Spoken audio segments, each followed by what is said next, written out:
Hello, everybody. So good to be here with you again. And today we're almost done with the month of February. I cannot believe it, how quickly it went by. And I got a chance to have a beautiful speaking engagement in front of 500 people at one of the biggest stages here in my town.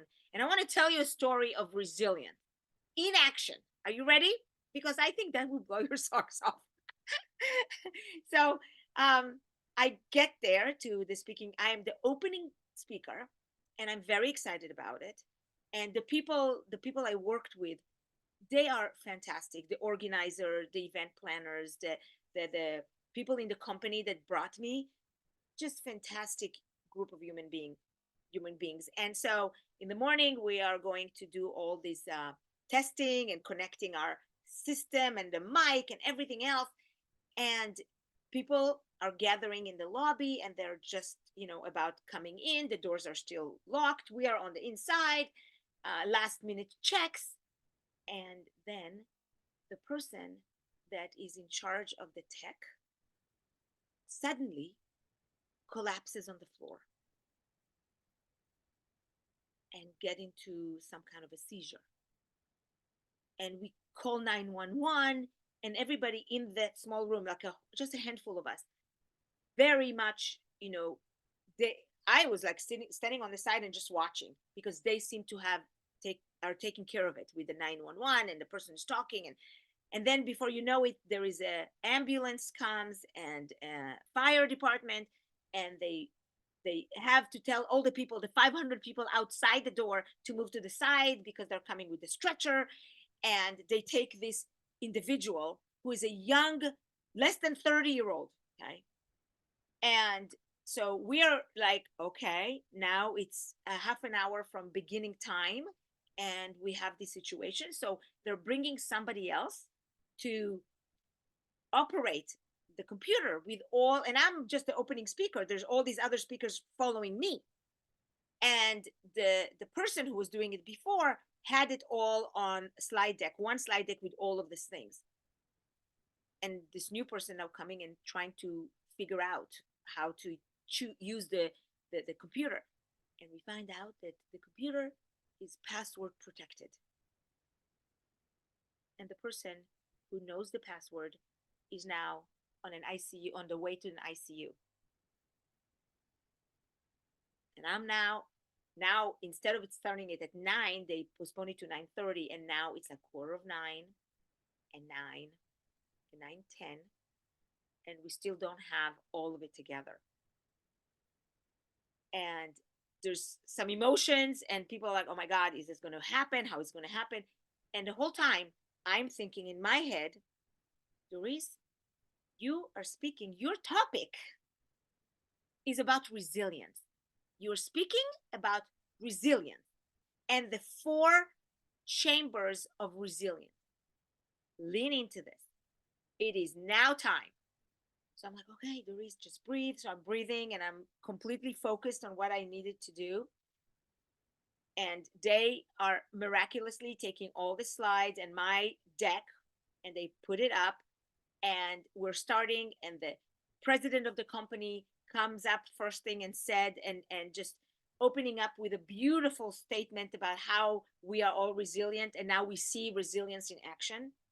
And then I start mine, and I plan to start mine with lights down and me talking, and then the lights would go back up, and then I go on the stage with some music and things like that. Well, the lights go down, and my PowerPoint is shown, and I start. And before I get the lights back on and me going on the stage, the slideshow just collapses. And there's a moment of like, what is going on? What is going on? So then somebody in the audience is saying, uh-oh, out loud. And then everybody starts to laugh.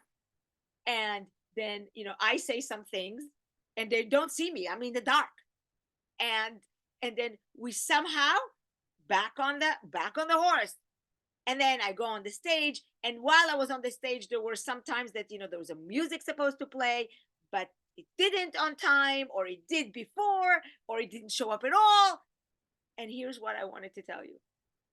This could have been the worst speaking engagement I've ever had, and the largest up to that point. And I'm thinking, Doris, if you're going to talk about resilience, you show up as a resilient human. And I just moved with the flow of whatever was going to happen, and I was going to take it in strides and just go from that place.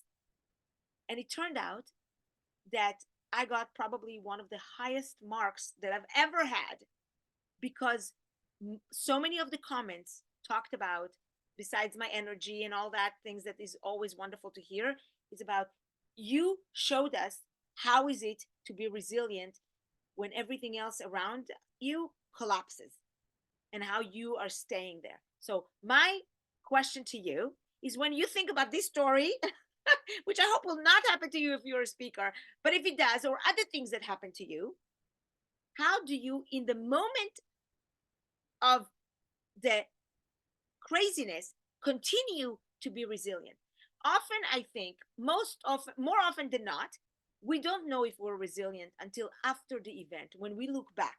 So yes, I can look now back a week, 2 weeks, 3 weeks after the event and look back and say, yes, I was resilient. And most of the time, we will know looking back if we were resilient or if we haven't. Yet, how often do we know that we're resilient as we go through it? And this experience really showed me resilience in action.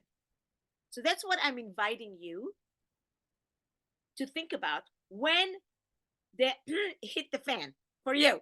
Okay, how can you connect with your message, with your power within, and cultivate that strength?